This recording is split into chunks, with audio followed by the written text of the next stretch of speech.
সন্তান এত মহিম খারাপ, সেই মা বাবার মাধ্যম দিয়ে দুনিয়ায় আসছে। দুনিয়ায় আসার কারণে আজকে ওই সন্তান মাকে ভুলে যায়, বাবাকে ভুলে যায়। ও বদনসিব সন্তান, তোকে পায়ে হাত দিয়ে অনুরোধ করবো, যদি দুনিয়ায় কিছু পাইতে চাও, যদি টাকার মালিক, গাড়ির মালিক, বাড়ির মালিক, সম্মানের মালিক, যা কিছুর মালিক হইতে চাও না কেন, তোমার মায়ের দোয়া, তোমার বাবার দোয়া বিহীনতা তুমি এক কদম সামনে আগাইতে পারো নাই। তোমার মা যদি তোমার জন্য দোয়া না করতো, তাহলে তুমি সামনে আগাইতে পারতো না। ও আল্লাহর বান্দারা, এজন্য মায়ের জন্য কষ্ট লাগে। মাকে একটা বছর তুমি শাড়ি কিনে দিতা, কিন্তু এবছর তুমি মাকে একটা শাড়ি কিনে দিতে পারো নাই।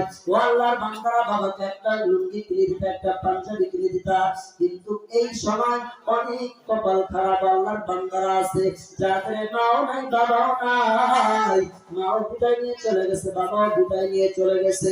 ও আল্লাহর বান্দারা, কিন্তু এই মা বাবার জন্য সব পৌঁছানোর জন্য একটা সৎকা জারিয়া করে যাও।